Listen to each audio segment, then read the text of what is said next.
Bonjour et bienvenue dans cette nouvelle vidéo. Alors aujourd'hui nous allons apprendre comment faire cet effet avec Canva. Alors si tu viens de me découvrir, n'hésite pas à t'abonner, d'activer la cloche de notification pour ne pas manquer les astuces que je te partage sur Canva, sur des logiciels aussi comme Photoshop, WordPress, en gros tout ce qui est communication digitale. Allez top, c'est parti.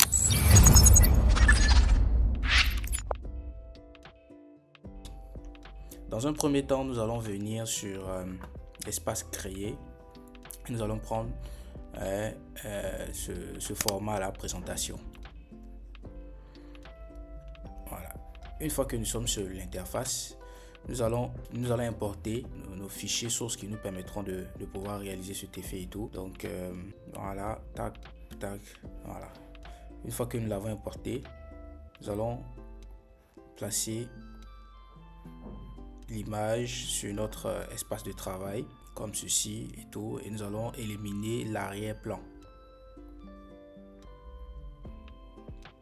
Voilà, une fois que ça c'est fait, nous allons essayer de réduire un peu à travers l'astuce ajuster et tout. Nous allons réduire un peu l'opacité, nous allons réduire un peu de telle sorte que ça soit un peu noir. Voilà, pour nous permettre de pouvoir utiliser l'application qui nous permettra d'avoir cet effet. Donc nous allons réduire un peu la luminosité. Voilà, ensuite nous allons télécharger notre image. Voilà.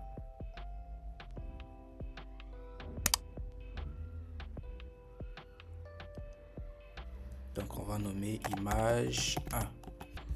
Voilà, nous allons mettre ça dans téléchargement. Voilà. Donc une fois que ça c'est fait, nous allons supprimer celui-ci et nous allons importer l'image que l'on vient de télécharger qui est là.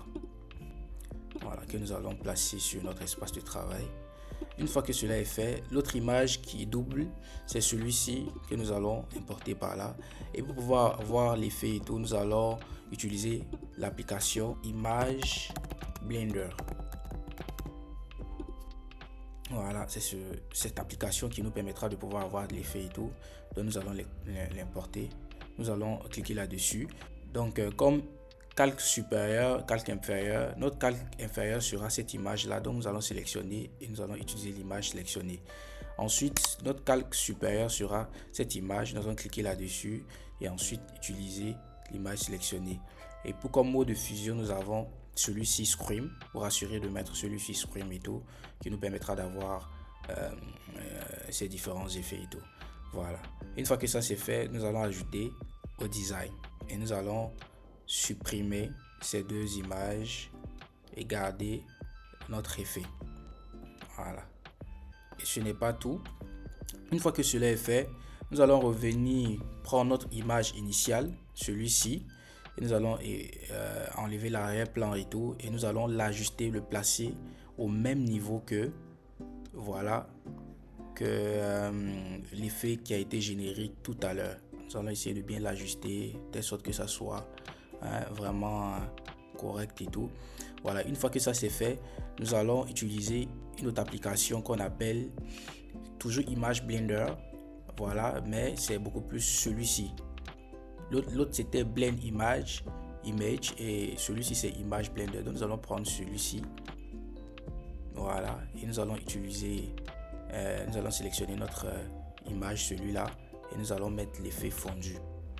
Voilà, nous allons le positionner comme ceci, le tirer de telle sorte que ça soit vraiment dégradé, et nous allons diminuer un peu l'intensité. Voilà, donc voici un peu le résultat que ça donne. Et une fois que ça c'est fait, nous allons mettre sauvegarder. Voilà, donc voici un peu le résultat que ça nous donne. Voilà, à travers les différents outils que nous avons utilisés. Donc si vous avez aimé la vidéo, n'hésitez pas à vous abonner, d'activer la cloche de notification pour ne pas manquer les différentes astuces que je vous partage, et recommander la vidéo, partager, liker, laisser un commentaire. Si vous avez des questions, n'hésitez pas, et on se donne rendez-vous pour un prochain tuto. Ciao, bye bye, que Dieu vous garde.